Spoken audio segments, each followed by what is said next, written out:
Radio Claret América presenta Sediento de ti, la palabra, fuente de vida, con el sacerdote misionero claretiano Tony Díaz. Reflexiones diarias del Evangelio. Aquí iniciamos. Bienvenidos, hermanos, a nuestras reflexiones bíblicas de las lecturas del día. Hoy es miércoles de la 13ª semana del tiempo ordinario. La primera lectura de hoy viene del libro de Génesis, capítulo 21, versículos 5 y 8 al 20. Abraham tenía 100 años cuando nació su hijo Isaac. Creció el niño y lo destetaron. Ese día Abraham dio un gran banquete. Sara vio jugando con su hijo Isaac al hijo de Agar, la egipcia, la que le había dado a Abraham, y le dijo a éste: «Despide a esa esclava y a su hijo, pues el hijo de esa esclava no va a compartir la herencia con mi hijo Isaac».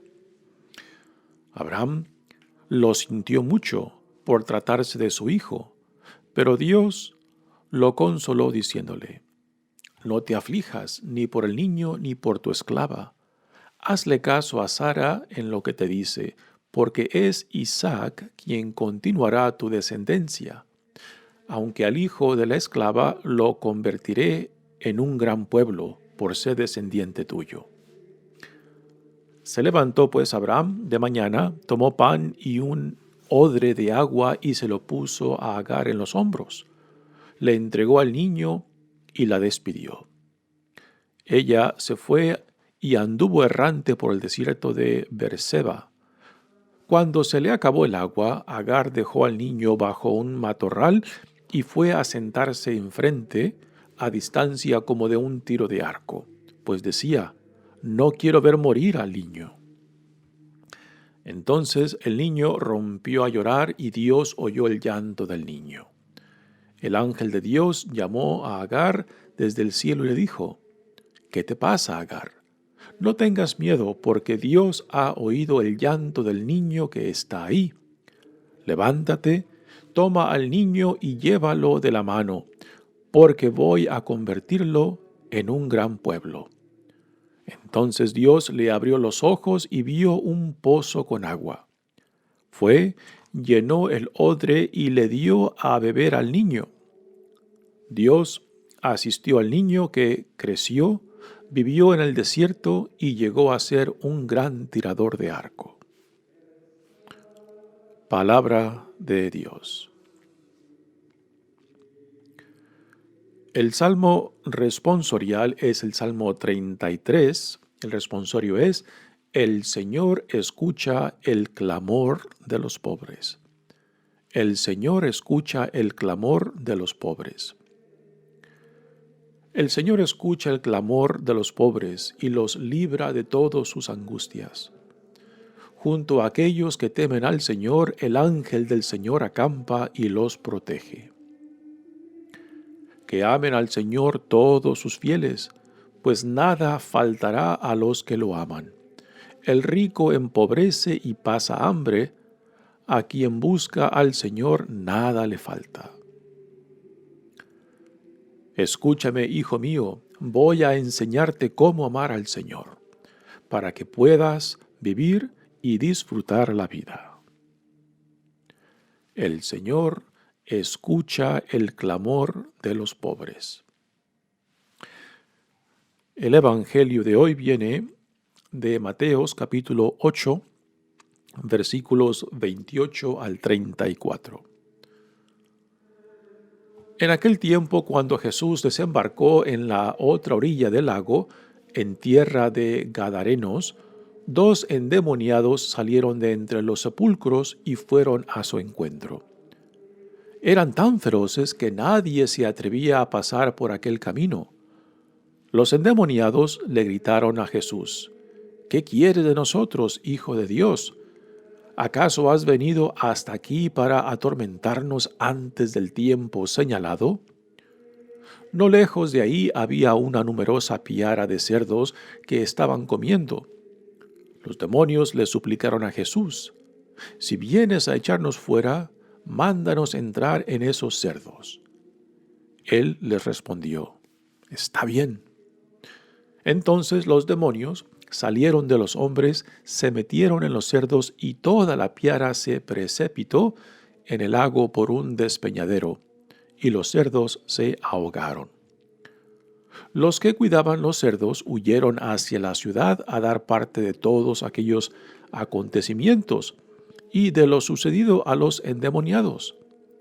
Entonces salió toda la gente de la ciudad al encuentro de Jesús, y al verlo, le suplicaron que se fuera de su territorio.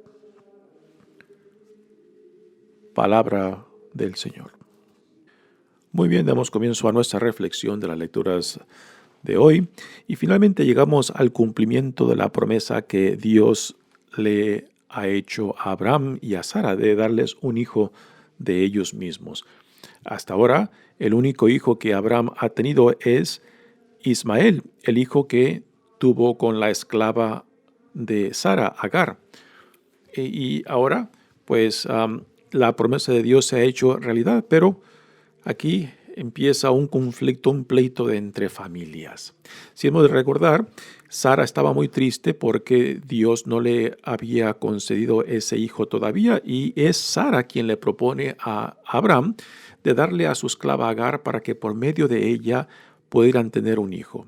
Pues Dios les concede ese hijo por medio de esa unión de de Agar y Abraham. Pero después de que Agar quede embarazada, pues hace de menos a Sara porque Sara es infértil y ella pues está embarazada. Y Sara se queja ante Abraham y Abraham le dice pues haz con ella lo que tú quieres y Sara la empieza a maltratar a tal punto que Agar embarazada pues decide huir del campamento de Abraham por el maltrato que Sara le da. Y es ahí donde Dios interviene y le dice a Agar que regrese, puesto que el hijo de ella será el patriarca de un gran pueblo. Esto sucede en el capítulo 16. Ahora estamos en el capítulo 21, cuando ya nace Isaac, el hijo de Abraham y Sara. Pues cuando ya nace Isaac, y al tercer año, cuando Sara lo deja de amamantar, se hace una gran fiesta a Abraham para festejar lo que le llaman aquí el destetamiento. Cuando ya la madre deja de amamantar al niño, pues parece que se hace una gran celebración y esto se lleva a cabo como a la edad de entre los 2 y 3 años. Y es lo que aquí menciona la lectura cuando dice, Abraham dio un gran banquete. Y ahora viene el problema familiar y los celos también entre Sara y Agar. Dice, Sara vio jugando con su hijo Isaac al hijo de Agar. Ni siquiera la lectura menciona por nombre al hijo de Agar, que es Ismael. Agar, la egipcia, la que le había dado a Abraham. Recordamos que fue idea de Sara darle a su sierva, a su esclava Agar, a Abraham, para que por medio de ella pudiera tener un hijo. Y sin embargo, ahora que Sara tiene su propio hijo, Isaac, que será el hijo de la promesa, pues Sara siente celos y también no quiere que este primer hijo, Ismael, pues tenga que ver nada con la herencia de su hijo Isaac. Y así que Sara le dice a Abraham que despida a Agar y a su hijo, que los expulse del campamento. Dice Sara a Abraham, despida a esa esclava y a su hijo, pues el hijo de esa esclava no va a compartir la herencia con mi hijo Isaac. Pues es una petición bastante cruel por parte de Sara, ¿no? Pero aquí hemos de entender esta historia que se enfoca en cómo la promesa de Dios se está llevando a cabo, ¿no? Ese es el tema principal de cómo Dios cumple su promesa, cómo nace Isaac y cómo después Isaac será el padre de Jacob, que será el padre de las 12 tribus de Israel, ¿no? Ese es el tema central, pero no deja de incomodarnos el cómo, los detalles de cómo se lleva a cabo toda esta promesa, ¿no? La envidia y los celos de Sara, que no quiere que Ismael, el hijo de Agar, tenga que ver nada con la herencia de su hijo, ¿no? Y repito, esto para nuestros tiempos pues nos causa dificultad a leer y entender por qué Sara exige eso a Abraham. Prácticamente le está exigiendo la muerte de Agar y de Ismael a Abraham. Y Ismael es el hijo de Abraham y Abraham pues resiente mucho, le duele mucho esa petición de Sara y decide ponérselo ante Dios, y es cuando Dios se dirige a él y dice: Abraham lo sintió mucho por tratarse de su hijo, pero Dios lo consoló diciéndole: no te aflijas ni por el niño ni por tu esclava. Hazle caso a Sara en lo que te dice, porque es Isaac quien continuará tu descendencia. Así aquí, este es el tema central de esta lectura, ¿no? Cómo Dios cumple su promesa de que le daría un hijo y que ahora este hijo Isaac pues será el hijo de la promesa. Pero de Ismael también Dios consuela a Abraham diciéndole: aunque el hijo de la esclava lo convertiré en un gran pueblo por ser descendiente tuyo. Y Ismael, pues es el patriarca de los ismaelitas, que hay cierta versión que dicen que es el padre de las tribus árabes, ¿no? Las tribus árabes que también después serán parte de la historia de la salvación cuando José es vendido por sus hermanos en la esclavitud, y son ismaelitas los que compran a José y se lo llevan de esclavo y lo venden como esclavo en Egipto. Así que más adelante, pues la descendencia de Ismael intervendrán otra vez en la historia de la salvación cuando Dios los utiliza para salvar la vida de José, que después que José llega a Egipto pasa de ser un esclavo a un siervo muy importante del faraón, que después se convierte en la salvación del pueblo de Israel, cuando a causa de una gran sequía en el territorio de Israel tienen que ir en busca de alimento a Egipto. ¿Y quién se encuentran ahí? Pues a José, que es un administrador importante del faraón y que por tanto pues pasa a ser la salvación tanto de su padre como de sus hermanos. Pues nuevamente, o sea, estos detalles, el celo de Sara, no dejan de molestarnos y de impactarnos, ¿no? de tal crueldad, pero repito, aquí el enfoque es la promesa de Dios. Al siguiente día, Abraham se levanta por la mañana, toma pan y un odre de agua y se lo puso a Agar en los hombros. Le entregó al niño y la despidió. Nótese que aquí, cuando menciona al niño de Agar, da la impresión que es un niño de brazos todavía, pero no.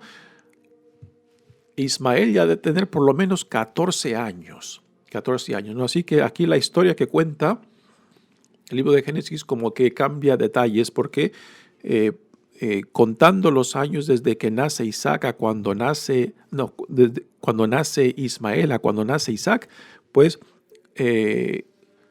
cubre un periodo de tiempo como de 14 años. Así que cuando Abraham despide a Agar y a su hijo Ismael de su campamento, es muy posible que Ismael ya tiene unos 14 años, ya es un jovencito.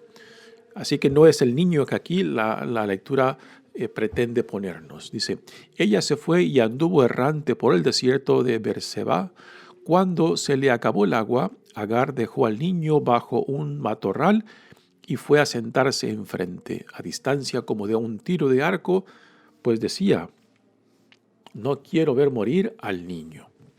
Y es aquí donde Dios interviene, puesto que también le ha hecho una promesa a Abraham de que ese niño será el padre de un gran pueblo.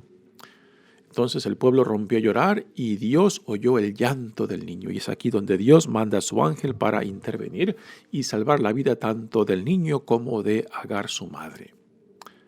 El ángel de Dios llamó a Agar desde el cielo y le dijo: ¿qué te pasa, Agar? no tengas miedo porque Dios ha oído el llanto del niño que está ahí. Levántate, toma al niño y llévalo de la mano, porque voy a convertirlo en un gran pueblo. Y este gran pueblo nuevamente es lo que tradicionalmente se entiende que Ismael, padre de los ismaelitas, pues viene siendo el patriarca de las tribus árabes. Ismael se planta en el desierto que está entre la región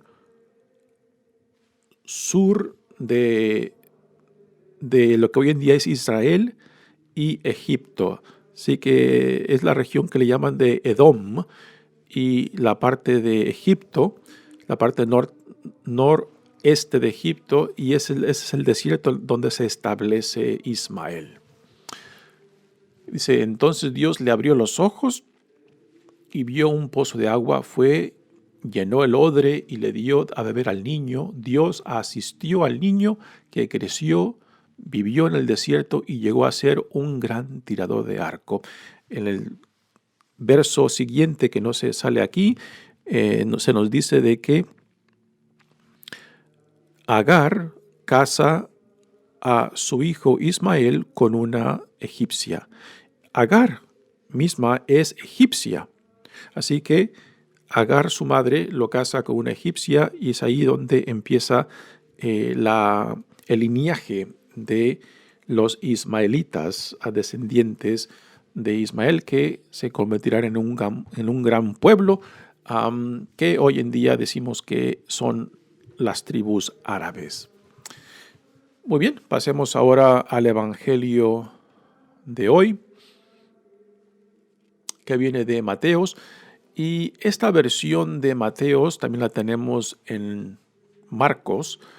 Y Marcos tiene mucho más detalles, mucha más tensión literaria, y también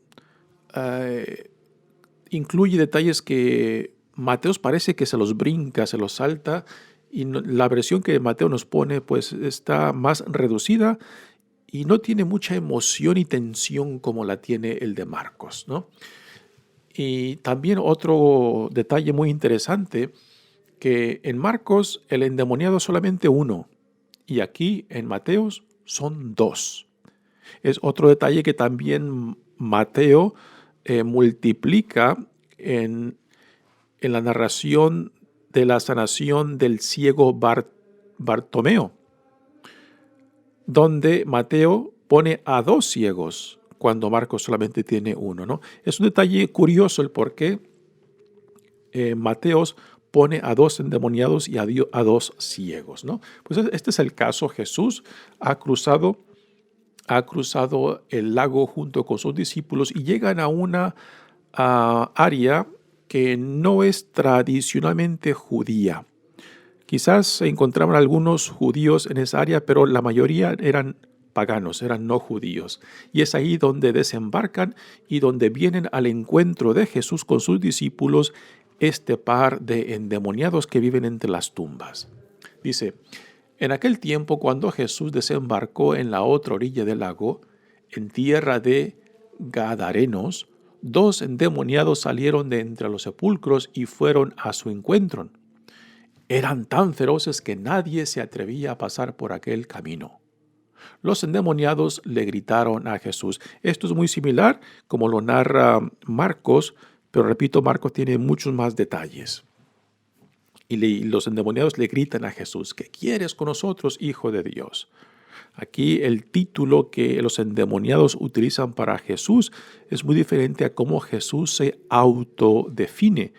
Jesús utiliza el Hijo del Hombre, y en ningún lugar Jesús se autodefine como Hijo de Dios, sino como Hijo del Hombre, un título que sale solamente en el libro de Daniel y también en el libro de Ezequiel. Dice, ¿acaso has venido hasta aquí para atormentarnos antes del tiempo señalado? Se tenía la noción de que hasta que no se llevara a cabo, hasta que no llegara el Mesías, de que el demonio tendría libertad para hacer y deshacer, y que y que esto se manifestaba en las posesiones de personas, que también se manifestaban en enfermedades, o también en ataques epilépticos, ¿no? Y esto es parte de lo que aquí hace referencia, de que los endemoniados están en posesión de estas dos personas, como el tiempo antes de que el Mesías tome posesión de toda la creación. Dice, no lejos de ahí había una numerosa piara de cerdos que estaban comiendo.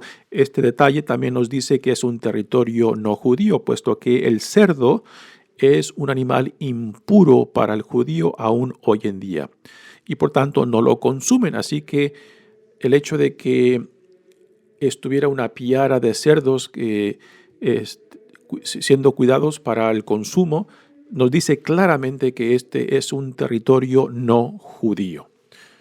Y que por tanto Jesús se encuentra en esta área, quizás buscando alejamiento de la multitud, quizás buscando un poco de descanso. Los demonios le suplicaron a Jesús, ¿qué vienes? Si vienes a echarnos fuera, mándanos entrar en esos cerdos. Sí que es la petición de los demonios que le piden a Jesús, le piden permiso. Es interesante cómo los demonios le piden permiso a Jesús ante la presencia de Jesús, ante su autoridad, ante su poder. Los demonios doblegan y le piden su permiso para salir de este par de hombres. Y Jesús les da el permiso y estos entran a los cerdos, que después toda la piara de cerdos se lanzan al agua y se ahogan. Este detalle es muy interesante porque después de que se ahogan los cerdos y la gente que los cuida van y dan noticias de todo lo ocurrido, culpan a Jesús de haber hecho todo esto, pero no fue Jesús quien ordenó ni a los demonios que salieran de los hombres y entraran los cerdos. Fue decisión de ellos, ni tampoco fue orden de Jesús de que los demonios ya poseídos dentro de los cerdos, pues se ahogaran, ¿no? Pero la gente del pueblo, la gente que después viene a ver todo lo sucedido, pues culpan a Jesús y le piden que se vaya. Dice, entonces los demonios salieron de los hombres, se metieron en los cerdos y toda la piara se precipitó en el lago por un despeñadero y los cerdos se ahogaron. Hemos de ver de que esto es una tremenda pérdida para los dueños de estos cerdos y para el pueblo, ¿no? Así que tampoco nos ha de sorprender la reacción de la gente del pueblo cuando salen para ver lo sucedido después de que los responsables van y dan noticia de lo ocurrido. Aquí no se nos dice detalles de lo que pasó o la reacción de la gente del pueblo ante los poseídos ya sanos. Estos detalles sí nos los da Marcos. La gente se queda sorprendida a ver al endemoniado ya sano, ya vestido, ¿no? Sin embargo, aquí Mateos no nos da ningún detalle en torno a los endemoniados que ya están sanos.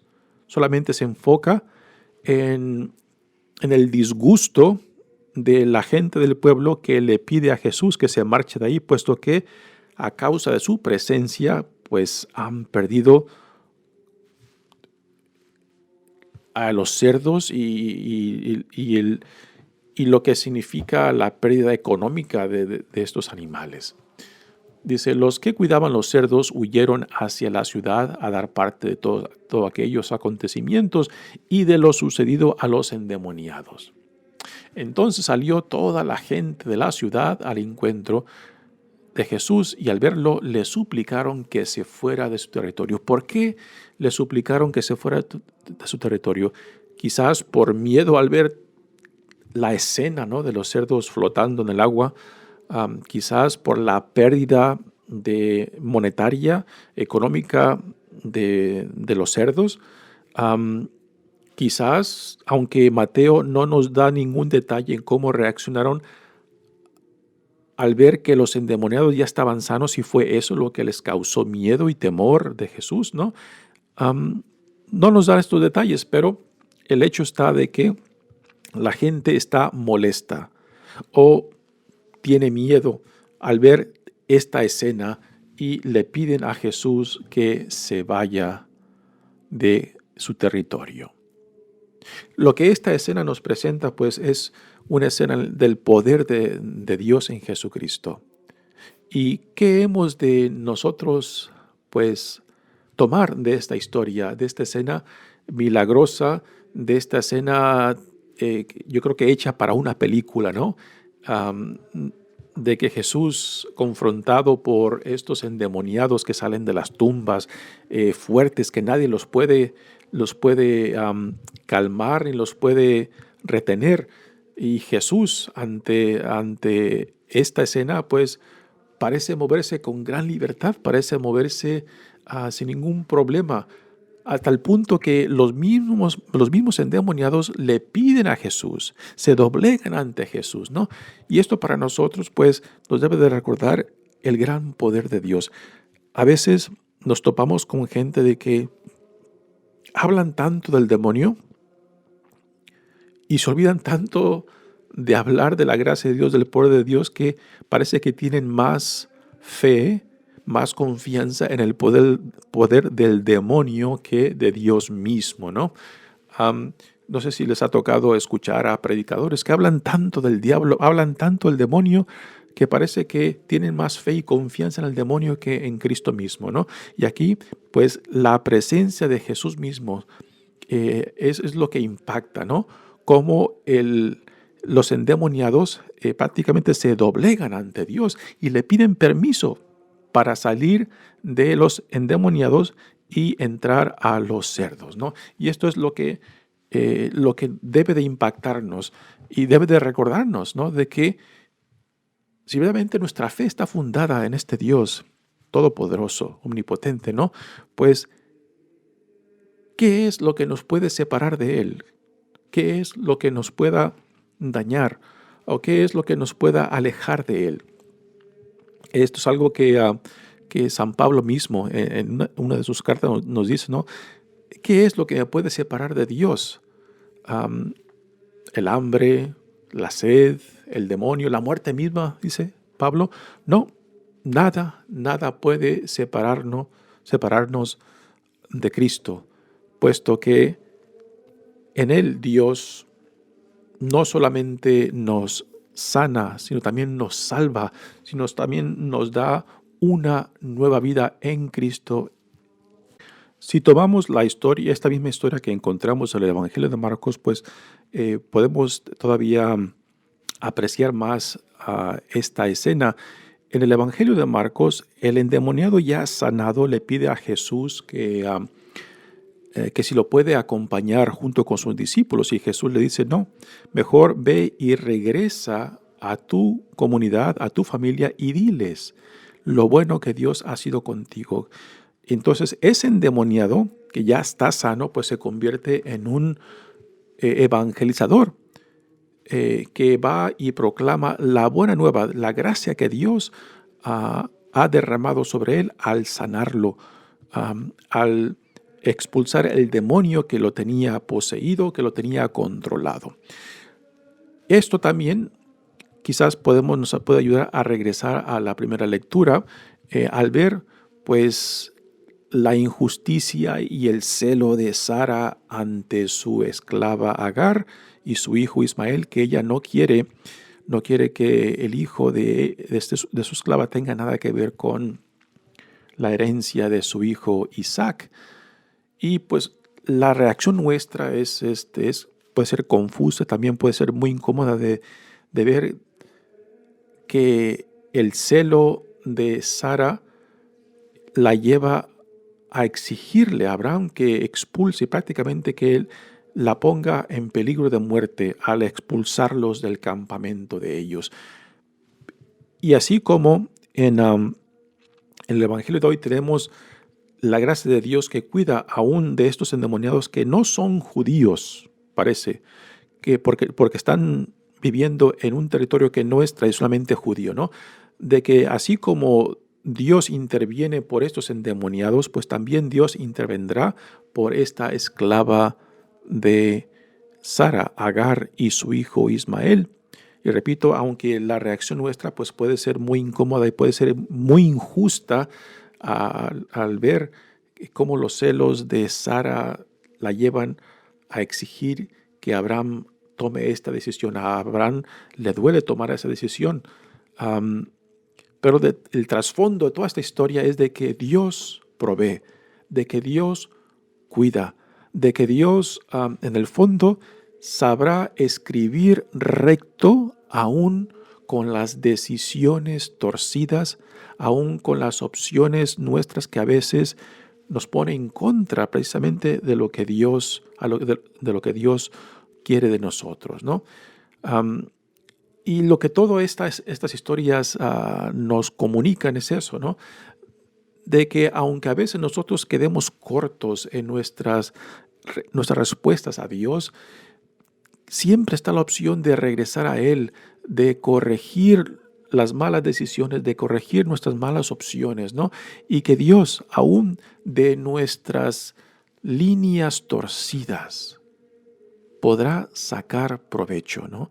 Y esto es lo que vemos en esta primera lectura también, de cómo aún de los celos de Sara, Dios saca provecho haciendo del hijo de Abraham con Agar, Ismael, pues un gran pueblo que tradicionalmente reconocemos que son los patriarcas, los ismaelitas son los patriarcas de las tribus árabes que hoy en día conocemos.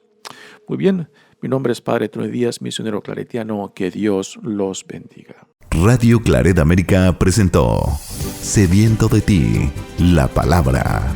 Fuente de vida, sus comentarios son importantes. Contáctenos en radioclaretamerica@gmail.com.